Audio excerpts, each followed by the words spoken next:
ब्रह्मानंदं परमसुखदं केवलं ज्ञानमूर्तिं द्वन्द्वातीतं गगनसदृशं तत्त्वमस्यादि लक्ष्यम्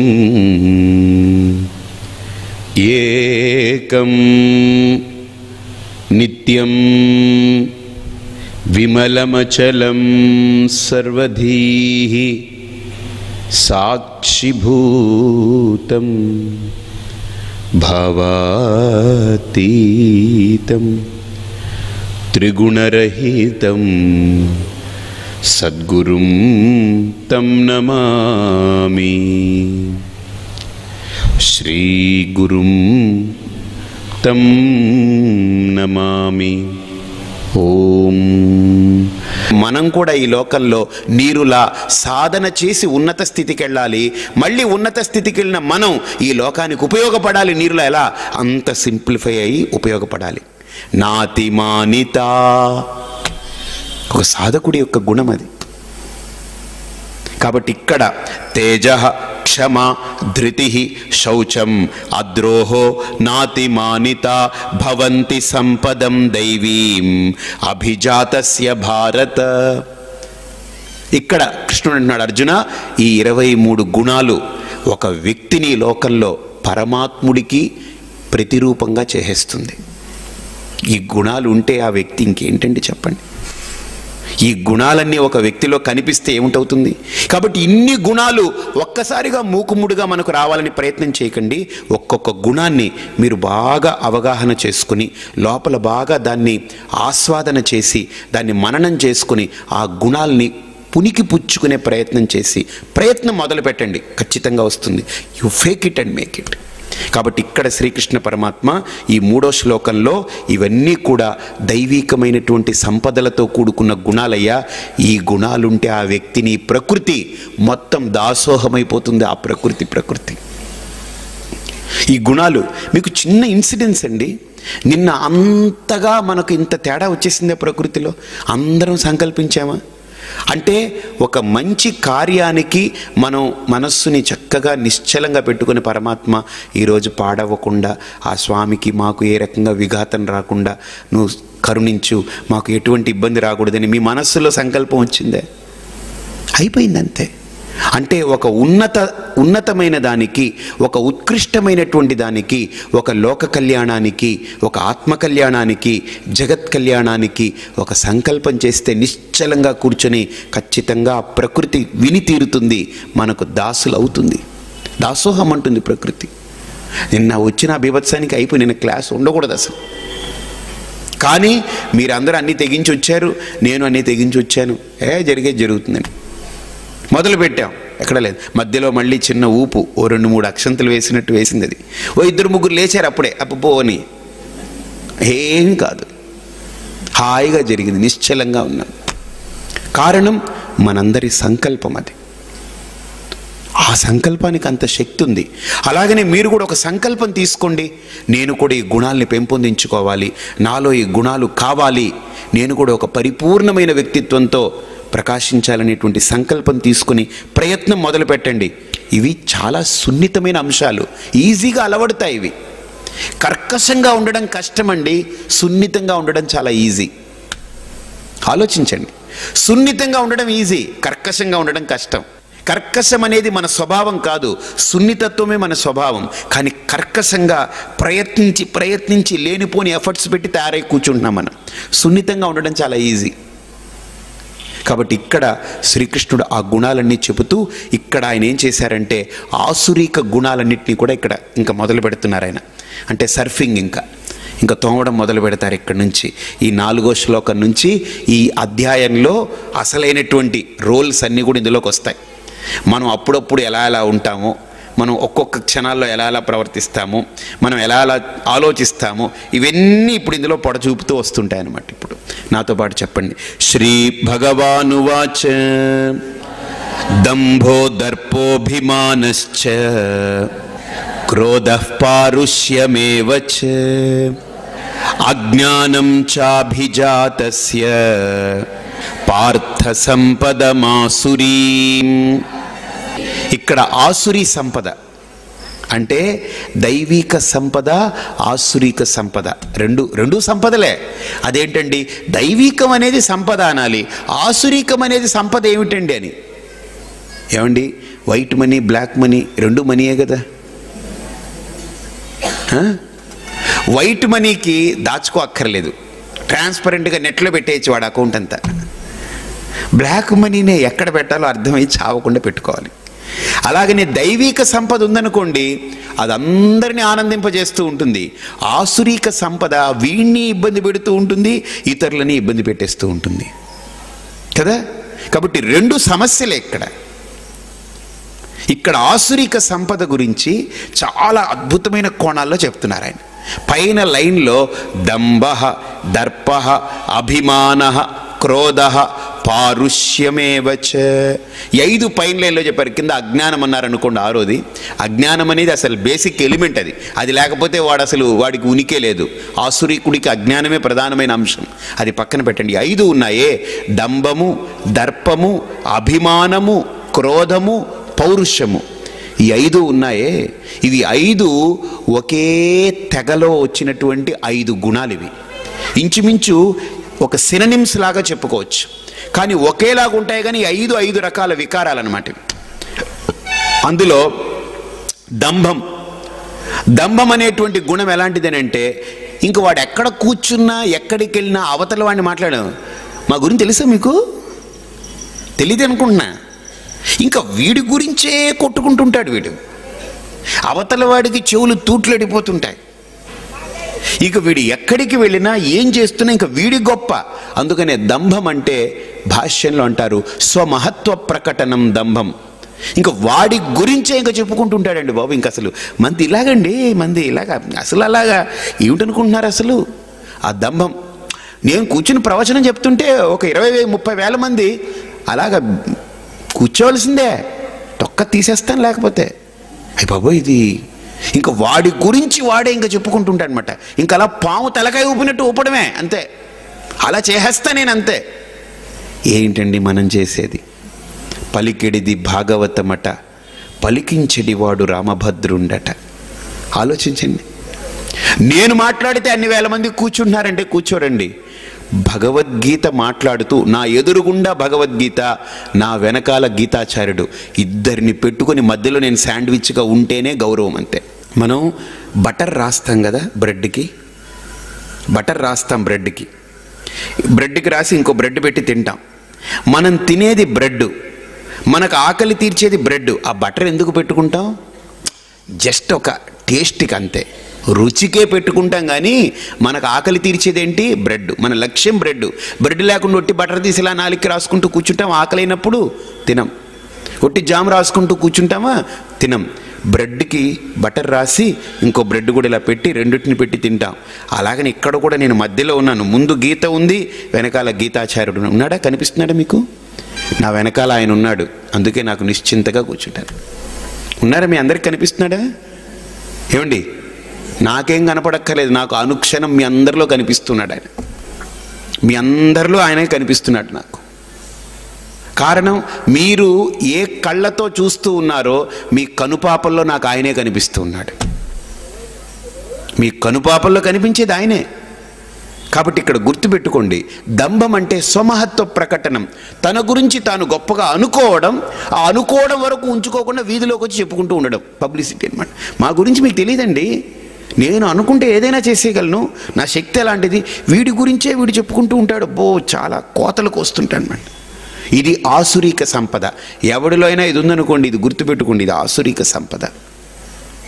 ఇక దర్పం, ఇది రెండవ గుణం. ఈ దర్పం అనంటే, వీడికి దర్పం ఎక్కువ అనంటే, వీడు ఒక రకంగా దర్పం ఉన్నటువంటి వాడు, ఇన్ఫీరియర్ ఫీలింగ్ ఉంటుంది వాడికి. అవతలవాడు చవట, అవతలవాడు చేతకానివాడు, అవతలవాడు దద్దమ్మ, అసమర్థుడు, అన్నీ నాకే తెలుసు. దర్పం అంటే ఎదుటి వ్యక్తిని లెక్కలేని విధంగా చూడడం, ఇది ఆసురిక గుణం. దంభం అనేది తన గురించి తాను గొప్పలు చెప్పుకోవడం, దర్పం అనేది ఎదుటి వ్యక్తిని లెక్క లేకుండా చేయడం. ఇది రెండు ఇంచుమించు ఒకదానికొకటి ప్యారలల్గా అలా సపోర్టివ్గానే ఉంటాయి. ఇకపోతే అభిమానం. అభిమానం అని అంటే ఏం తెలుసండి? మితిమీరిన అభిమానం అంటే సుపీరియారిటీ ఫీలింగ్. అంటే వాడే గొప్ప కింద ఫీల్ అయిపోవడం, ఇంకెవడు వాడికి సమానం కాదు, వాడు ఎక్కడికి వెళ్ళినా వాడికి ఏదో ఒక ఔన్నత్యం కలగాలి, వాడికి ఒక స్పెషాలిటీ ఉండాలి, వాడిని అందరూ గుర్తించాలనుకోవడం, ఇవి అభిమానం. వాడికి ఆ సపరేట్ లేకపోతే, వాడికి ఆ సుపీరియారిటీ ఇవ్వకపోతే, వాడికి ఆ ఉన్నతత్వం ఇవ్వకపోతే వాడు ఇంకా అక్కడికి వెళ్ళడనమాట. వాడు అన్నిటిని తీసి అవతల పారేస్తాడు. కాబట్టి కొంతమంది పేర్లు ఎంచుకునేటప్పుడు ముందు పేరు నాది ఉండాలి, నా పేరు ముందు ఈ బిరుదులన్నీ ఉండాలి, నా వెనకాతలు ఇన్ని ఉండాలి, ముందు వెనక చాలా ఉండాలి, మధ్యలో నా పేరు ఉండాలి, నాది ముందు ఉండాలి అందరికంటే, నా బొమ్మ పైన ఉండాలి. ఇవన్నీ అభిమాన, ఆసురిక గుణం. బాగా ఆలోచించండి. క్రోధ. ఇకపోతే క్రోధం. క్రోధం అని అంటే కోపమని కాదు, ఇక్కడ చిరాకు. అంటే వాడికి మితిమీరిన అహంకారం వచ్చి ఎవరిని ప్రతి వాణ్ణి చిరాకుగా చూడడం, చిరాకుగా అవతల వ్యక్తి అంటే ఒక అసహనం, చిరాకు ప్రకటించడం క్రోధం. చీటికి మాటికి ఊరికినే కోపగించుకోవడం. వాడిలో ప్రసన్నత ఉండదు, ప్రశాంతత ఉండదు. ఎదుటి వ్యక్తి మంచి చేస్తే సహించలేడు, ఆ మంచిని గుర్తించలేడు. వాడు చిన్న వంకర ఏదో పొరపాటు జరిగింది దాన్ని నెపంగా పెట్టుకుని వాడిని అవతల వాడిని పురుగును చూసినట్టు చూడడం, చిరాకు పడడం క్రోధ. అది పారుష్యమేవచ. ఈ క్రోధానికి సపోర్టింగ్ క్వాలిటీ ఏంటి? పౌరుషం. ఆ పౌరుషంలో అంటే ఇక్కడ పౌరుషం అని అంటే ఏదో ఇది కాదు, పౌరుషం అంటే పరుష వాక్యాలు. పారుష్యం అంటే పరుష వాక్యం, నోటికొచ్చినట్టు అవతల వ్యక్తిని తీసేసి మాట్లాడడం, నెగ్లెక్ట్ చేసి మాట్లాడాలి. నువ్వెంత, నీ బతుకెంత, నీ బాబెవడు, నీ గతేంటి, ఇలా మాట్లాడుతుంటారు కొంతమంది. ఇదంతా కూడా తీసి అవతల పారేసి మాట్లాడడం. ఇవి 5 కూడా ఆసురిక గుణాలు. దంభ, దర్ప, అభిమానశ్చ, క్రోధ, పారుష్యమేవచ. ఈ 5ంటికి కూడా బేస్ ఏం తెలుసా అండి? అజ్ఞానం. ఈ 5ంటికి అజ్ఞానమే. ఏంటంటే అజ్ఞానం అనేది ఎందుకు ఇక్కడ ఇంట్రడ్యూస్ చేస్తున్నారంటే, ఏ అజ్ఞానం వల్లనైతే తన యొక్క ఉన్నత స్థితి అడ్డుపడుతుందో, ఏ అజ్ఞానం వల్లనైతే తన యొక్క స్వప్రకాశమైనటువంటి ఆత్మ చైతన్యము ఆవరణ చెంది గుర్తుకు రాకుండా మరుగున పడిపోతుందో, ఏ అజ్ఞానం వల్లైతే ఈ వ్యక్తి పరిపూర్ణత్వాన్ని కోల్పోయి అల్పమైన గుణాలకు బద్ధుడై ఇంతే నేనని పరిమితి గీసుకొని బ్రతుకుతూ ఉన్నాడో, ఆ అజ్ఞానం ఇక్కడ ప్రధానమైన బేస్ ఇటువంటి గుణాలకి, ఇటువంటి లక్షణాలకి.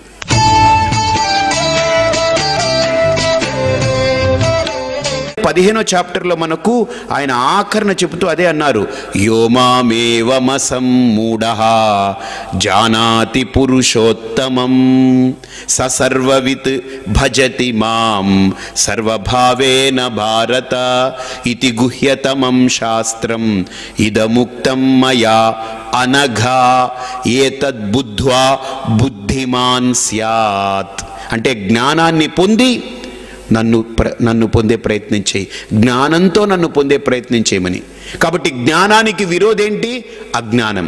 ఈ అజ్ఞానం ఉంటే ఈ భావాలన్నీ బయటపడుతూ ఉంటాయి. అంటే వాడు లోపల తన నిజ ఆత్మస్థితిని పొందక మనస్సు, బుద్ధి, ఇంద్రియాలు, దేహము, ప్రపంచము, వ్యక్తులు, వస్తువులు, పరిస్థితులు వీటన్నిటికీ బద్ధుడై, వీటన్నిటికీ లోబడిపోయి అవి ఎలా ఈడ్చుకుపోతుంటాయి అలా ప్రవర్తిస్తూ ఇక వాడు కూడా లోపల మలంతో కంప్లీట్గా కప్పబడి వాడి యొక్క మనోబుద్ధులన్నీ మలభూయిష్టములే, వాడు ఇష్టారాజ్యంగా ప్రవర్తిస్తూ ఉంటాడు. వాడు ఆసరీకుడు, వాడు ఆసురీకమైనటువంటి సంపద కలిగి ఉన్నవాడు. కాబట్టి ఇక్కడ అజ్ఞానం చాభిజాతస్య పార్థ సంపదమాసురీం. ఇది సంపద, ఆసురిక సంపద. ఇక్కడ శ్రీకృష్ణ పరమాత్మ దాన్ని చెప్తూ 5వ శ్లోకంలో దాన్ని వైండప్ చేస్తున్నాను అన్నమాట. చెప్పండి. శ్రీ భగవానువాచ దైవీ సంపద్విమోక్షాయ నిబంధాయాసురీమతా మా శుచ సంపదం దైవీం అభిజాతోసి పాండవా. శ్రీకృష్ణుడి యొక్క ప్రతిజ్ఞ ఇక్కడ ఎంత క్లాసికల్ ప్రతిజ్ఞ అంటే, పార్థ, హే భారత, హే పాండవ, ఏం జరుగుతుందనంటే దైవీ సంపద్ విమోక్షాయ నిబంధాయ ఆసురీ మత. అంటే నిన్ను నువ్వు ఎలివేట్ చేసుకునేదానికి, నిన్ను నువ్వు ఒక ఉన్నత స్థితికి చేర్చుకునేదానికి దైవిక సంపద తోడ్పడుతుంది. నిన్ను నువ్వు కింద పడేసుకునేదానికి, నువ్వు పతనం చెందడానికి ఆసురీక సంపద అద్భుతంగా ఉపయోగపడుతుంది. నువ్వు పడాలనుకుంటున్నావా, ఇదిగో ఈ దారి. పతనం చెందాలనుకుంటే ఈ దారి. ఉత్థానం అవ్వాలి, ఉన్నత స్థితికి చేరాలంటే ఈ దారి. కాబట్టి మా శుచః, కాబట్టి అర్జున నువ్వు బెంగ పెట్టుకోకు. సంపదం దైవీం అభిజాతోసి పాండవ, నీకు అంతో ఇంతో జన్మాంతర సంస్కారం ఉంది కాబట్టే ఈరోజు నువ్వు నా ఎదురుగా నిలబడి ఈ గీతను వింటున్నావు. గుర్తుపెట్టుకోండి, ఈరోజు మనందరం కూడా కృష్ణుడి యొక్క ప్రతిజ్ఞ ప్రకారం మనందరిలో అంతో ఇంతో దైవిక సంపద ఉంది కాబట్టి ఇక్కడికి రాగలిగాం. That is for sure. ఆయన ప్రతిజ్ఞ ఇస్తున్నారు, మా శుచః సంపదం దైవీం అభిజాతోసి పాండవ. ఇంత చక్కటి అవకాశం ఉండి పక్కనున్న వాళ్ళు కూడా రాలేరు. ఏం చేస్తాం? ఆసురీ సంపద రానివ్వదు. దైవీ సంపద ఉంటే ఎక్కడ పామర్రు 18 కిలోమీటర్లు. చేతులెత్తండి. అదిగో చూడండి, అదిగో ఎక్కడెక్కడ ఊర్లు, ఇంకా ఏదేదో ఊర్లు. అదేంటి గుడ్లవల్లేరు, ఈ పామర్రు ఏ ఏ ఊర్ల నుంచి వస్తున్నారండి? కారణం దైవీ సంపద్ విమోక్షాయ. ఆ సంపద వాళ్ళని అక్కడికి తీసుకెళ్తుంటుంది. అదే ఇప్పుడు ఇక్కడికి ఒక సినిమా యాక్టర్ వచ్చాడు అనుకోండి, ఓ ఫోటోలు ఎట్టుకుని వాళ్ళు జెండాలు కట్టుకుని కొద్దిగా లోపలికి వేసుకుని కొంత బయటికి పూసుకుని కొంత ఇన్ని గందరగోళం డమ్ములు వాయించుకుంటూ వాళ్ళు రోడ్ల మీద తిరిగే హాహాకారాలు చూడండి ఎలా ఉంటుందో. అదే ఒక భగవద్గీత జరుగుతుంది. ఇవన్నీ ఉంటాయా? ఉండవు. వచ్చి కూర్చుంటారు, ప్రశాంతంగా వింటారు, చక్కగా ఆచరిస్తారు, పోతుంటారు. దైవీ సంపదకు ఉండే ఆచరణ అలా ఉంటుంది, ఆసురీ సంపదకు ఉండేటువంటి వ్యత్యాసం అలా ఉంటుంది. కాబట్టి దైవిక సంపద ఇటువంటిది. అర్జున, నువ్వు ఈరోజు నా ఎదురుగుండా నిలబడి ఈ గీతామృతాన్ని పొందుతున్నావు అని అంటే నో డౌట్ మా శుచః, ఇంక నువ్వు బెంగ పెట్టుకోకు, నీ దగ్గర దైవిక సంపద ఉంది, అందువల్లే నేను ఇక్కడికి లాక్కరాగలిగింది. కాబట్టి ఇక్కడ ఆ దైవిక సంపద గురించి, ఆసురీక సంపద గురించి ఇంకొక మాట చెప్తున్నారు ఆయన. ద్వౌభూత సర్గౌ లోకేస్మిన్ దైవ ఆసుర ఏవ చ దైవో విస్తరశః ప్రోక్తః ఆసురం పార్థ మే శృణు. పార్థ, అర్జున, ఈ లోకంలో రెండే గుణాలు ఉన్నాయి. ఒకటి దైవికమైన గుణము, రెండు ఆసురీకమైనటువంటి గుణం. రెండే సంపదలు, దైవిక సంపద, ఆసురీక సంపద. ఇన్ఫ్యాక్ట్ దైవిక సంపదకి ఆసురీక సంపదకి మీకు అర్థమయ్యే భాషలో చెప్పాలంటే, సాధనలో అభ్యున్నతి పొందే సాధకుడు దైవిక సంపదను ఇష్టపడతాడు. లౌకికంలో కూరుకుపోయి లౌకికమే వాడికి ధ్యేయంగా పెట్టుకుని, లోకమే పరమావధిగా పెట్టుకుని బ్రతికే లౌకికుడికి దైవికము ఆసురీకం అనే తేడా లేకుండా ఆసురీకాన్నే వాడు గొప్పగా అనుకుని దాంట్లోనే కూరుకుపోతూ ఉంటాడు. కాబట్టి అర్జున, నువ్వు లోకంలో ఒక లౌకికుడిగా ప్రవర్తిస్తున్నప్పటికీ ఈ లోకంలో మనం ఒక భార్యగా మన పాత్ర పోషిస్తూ, ఒక భర్తగా మన పాత్ర పోషిస్తూ, ఒక కొడుకుగా, ఒక తండ్రిగా, ఒక వ్యక్తిగా, సమాజంలో ఒక పౌరుడిగా, బాధ్యతాయుతమైనటువంటి ఒక సభ్య సమాజంలో నా యొక్క పాత్ర నేను పోషిస్తున్నప్పటికీ కూడా, ఈ పాత్రలన్నీ పోషిస్తున్నా నేను ఒక సాధకుడిగా నా ఉద్ధరణ కోసం, నేను చేసుకునేటువంటి అంతరంగ పరిపక్వత కోసం, ఆంతరంగికమైనటువంటి సాధనలు ఏవైతే ఉన్నాయో ఆ సాధనల్ని యాక్సెప్ట్ చేయగలిగితే, ఆ సాధనలు నేను అవలంబించగలిగితే దైవీ సంపద నన్ను అంటిపెట్టుకుని ఎదుగుతూ ఉంటుంది. కాబట్టి అర్జున, ఈ లోకంలో ఉండేది ఇవి రెండే. ద్వౌభూత సర్గౌ లోకేస్మిన్, ఈ లోకంలో ఉండేటువంటి రెండే సంపదలు, ఒకటి దైవము, రెండోది ఆసురం. ఇవి రెండే ఉన్నాయి. దాంట్లో దైవిక సంపద గురించి 23 గుణాలు చెప్పాను. ఆసురీక సంపద గురించి కొద్దిగా చెప్పాను, ఎక్కువ చెప్పలేదు. ఒక్క శ్లోకంలో పూర్తి చేశాను. అది కూడా 5 లక్షణాలు చెప్పాను. కాబట్టి ఇంకా నేను చాలా విస్తారంగా చెప్తాను, ఇంకా ఏవే ఉన్నాయో. ఎందుకు చెప్పండి ఆయన చెప్పడం? అర్థమైందా? అవి చెప్తున్నప్పుడు వింటుంటే మనలో కనుక ఇది ఉంటే, ఇది వద్దు మనకు, కన్నయ్య చెప్పాడు ఇది ఆసురిక సంపద, కృష్ణుడు చెప్పాడు పరమాత్మ ఇది ఆసురిక సంపద అని. ఇది మనకొద్దు, మనం దైవిక సంపదకి వెళ్ళాలని మనం మార్చుకునేందుకు వీలుగా మన మైండ్ని, మన యొక్క మనస్సుని ఒక్కసారి అంతర్ముఖత చెంది మనలో భావాల్ని మనమే తెరిచిపెట్టుకుని నిజంగా ఆయన చెప్పిన ఆసురిక సంపద నాలో ఉందా, దంభం ఉందా నాలో, నా గురించి నేను ఎక్కువగా ఊహించుకుని, నా గురించి నేను ఎక్కువగా ఆలోచించుకుని, నా గురించే బయట ఎవడు కనిపించినా చెప్పుకునేటువంటి దంభం నాలో ఉందా, లేదు నేనే గొప్ప, చిచి వాడు హీనుడు అనుకునేటువంటి దర్పం ఏమన్నా నాలో ఉందా, నాలో ఏమైనా మితిమీరిన అభిమానం ఏమన్నా ఉందా, చిరాకుందా, అనవసరంగా ఇతరులని పరరంధ్రాన్వేషణ ఉందా నాలో, లేదు పరుష వాక్యాలు, నోటుకొచ్చినటువంటి వాక్యాలతో వాళ్ళని దూషించే పరుష వాక్యాలు ఉన్నాయా నాలో, ఇవన్నీ మనం చెక్ చేసుకునేదానికి అని చెప్తున్నాడు. చెక్ చేసుకుంటూ అవి లేవనుకోండి, పరమాత్మ అబ్బా ఈ గుణం నాలో లేదు, అమ్మయ్యా భగవంతుడే నన్ను రక్షించావు, ఈ గుణం నన్ను ఎప్పటికీ ముట్టుకోకుండా నువ్వే కాపాడు అని చెక్ చేసుకునేదానికి ఈ గుణాలన్నీ చెప్తున్నారు ఆయన. చెబుతూ ఈ దైవీకమైనటువంటి గుణాలన్నీ చెప్పిన తర్వాత ఇప్పుడు ఆసురిక గుణంలో ప్రధానమైనటువంటి ఎలిమెంట్ ఏమిటో చెప్తున్నారు. అసలు మూలభూతం ఇది, దాన్ని మిస్ అయిపోతాడు ఆసురిక గుణం ఉన్నవాడు. ఏమిటనంటే ఇక్కడ చెప్తున్నాడు 7వ శ్లోకంలో, చెప్పండి. ప్రవృత్తించ నివృత్తించ జనాన విదురాసురాః న శౌచం నాపి చాచారః న సత్యం తేషు విద్యతే. ఇక్కడ ప్రవృత్తించ నివృత్తించ న విదుహు అసుర జనాః అంటే మనకు శ్రీకృష్ణ పరమాత్మ 2 మార్గాలు భగవద్గీతలో చెప్పాడు, ప్రవృత్తి మార్గము, నివృత్తి మార్గము. మీరు భగవద్గీత ఇంట్లో ఫోటో చూస్తే భగవద్గీతది మహాభారతంలో ఉన్నప్పుడు కృష్ణుడు అర్జునుడికి ఉపదేశిస్తున్నట్టు, లేకపోతే ఆ రథం మీద కూర్చున్నప్పుడు ఫోటో చూస్తే ప్రవృత్తి నివృత్తులు 2 అక్కడ ఎక్స్ప్లెయిన్ చేస్తాడు ఆయన. అంటే రథం మీద కూర్చుని ఆయన ఏం చేస్తాడంటే ఎడం చేత్తో గుర్రాల యొక్క కళ్ళాలన్నీ ఇలా లాగి పట్టుకుని ఉంటాడు. కళ్ళాలు ఇలా లాగి పట్టడం అని అంటే గుర్రాలని ఆపడం అని అర్థం, కదలకుండా ఆపడం అని. ఈ చేత్తో కొరడా పట్టుకుని ఉంటాడు, కొరడా జులిపించాడు అనుకోండి గుర్రాలు పరిగెడతాయి. అంటే కొరడా ప్రవృత్తికి సంకేతం, ఈ కళ్ళాలని లాగి పట్టడం నివృత్తికి సంకేతం. అంటే ప్రవృత్తి అంటే ఒక గృహస్థుగా నేను ఆచరించవలసినటువంటి కర్మలన్నింటినీ కూడా ఎలా ఆచరించాలి, ఆచరించిన ఆ కర్మలన్నింటినీ కర్మయోగ భావనతో పరమాత్మకు ఎలా నివేదన చేసి నేను జ్ఞానం అనేటువంటి స్థితిని పొంది తరించాలి. కాబట్టి గృహస్థుకి ప్రవృత్తి మార్గం చెప్పబడింది. సన్యాసికి కర్మ మార్గం ఉండదు కనుక, వాడికి ఆ బాధ్యతలు ఉండవు కనుక, ఆ కర్తవ్యాలు ఉండవు కనుక, వాడికి సన్యాసికి సర్వకర్మ ఫల త్యాగంతో పాటు సర్వకర్మ సన్యాస లక్షణంతో పాటు ఆత్మజ్ఞాన నిష్ఠయందే ఉండాలి. కాబట్టి ఆ నివృత్తి మార్గం సన్యాసికి చెప్పారు.